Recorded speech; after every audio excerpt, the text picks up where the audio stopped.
So should you add finishers to the end of your workout? If you're not familiar with finishers, they're a term or a training phrase that I coined that you add to the end of your workout. You'll see it a lot in CrossFit communities and high intensity interval communities where people focus on doing high intensity work at the end of a workout. The whole kind of idea is that you're going to be slightly glycogen depleted and you're going to be able to tap into that last bit that's there and potentially get into body fat stores faster. That's kind of the idea of doing a high intensity workout at the very end of a session.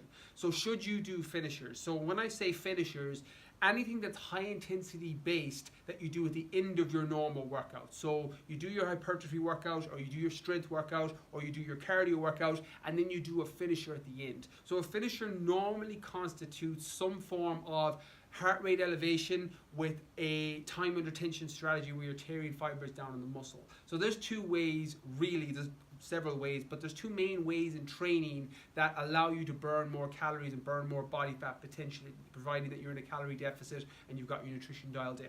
One is elevating your heart rate, so that's why when people do high intensity interval training or sprints at the end of the workout, they're getting their heart rate up, and that's going to allow you to burn more calories during the actual workout. The other is tearing fibers down. So when you do things like time under tension training, where you're tearing a lot of fibers down and adding resistance to the muscle or increasing the resistance on the muscle, you're tearing those fibers down, and as a result, they are elevating your metabolism, so you're burning more calories when you rest. So when you're in the gym and you're doing a hypertrophy workout and you're working 8 to 10 reps, 3 to 4 sets, 60 to 90 seconds reps, rest, and you're tearing fibers down, you're going to be burning calories for 24, 48, maybe even up to 72 hours after that workout, because your body's trying to repair itself and the calories you eat are going to go towards repair. Cardiovascular training, on the other hand, then allows you to burn more calories during the actual workout. What finishers do is they combine the best of both. So you may have like a kettlebell swing, a spider push-up, or a mountain climber, and you might do 25 reps of each, 4 rounds, and rest 30 seconds between each one. That's an example of a finisher at the end of a workout. So should you do it? It depends. Whatever your end goal is, you always want to reverse engineer it back. If body fat and the reduction of body fat is your end goal, it might be worth considering adding them in, particularly if you're an advanced trainer. People I work with in my programs, particularly my composition programs, BKF Online program, we put in finishers in there as an option for advanced trainers because it beats and breaks up the monotony of normal cardiovascular training and can give you something to work towards, and it doesn't feel like you're spending that long on cardio because it's so intense under a shorter period of time. So for those people, it can work tremendously well.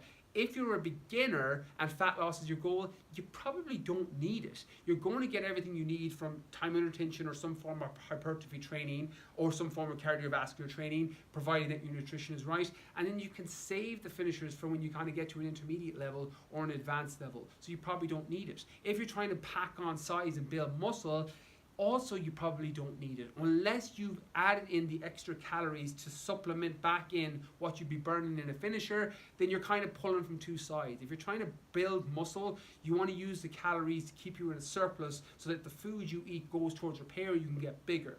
Doing finishers that elevate your heart rate, to get your metabolism up, kind of works contradictory to this. So unless you have that supplemental increase in calories alongside it, it's probably going to be slightly counterproductive. So that's why it's always important to have your training and your nutrition geared hand in hand together, because by themselves, you're not going to get maximum results, but when you combine them, you can get the best of all worlds and work everything towards the end goal, building muscle, losing body fat, losing weight, or compositional of all three, whatever it is that you're trying to achieve. That is going to be so important. So should you do finishers? Short answer is it depends on your end goal. Long answer has been described in this video, so hopefully you can decide, play around with it. For some examples of finishers, let me know and I'll bang some up onto my Instagram page. Hit me up on DM, let me know. Hopefully you enjoyed this video and hopefully it helps you decide whether you should do finishers or not.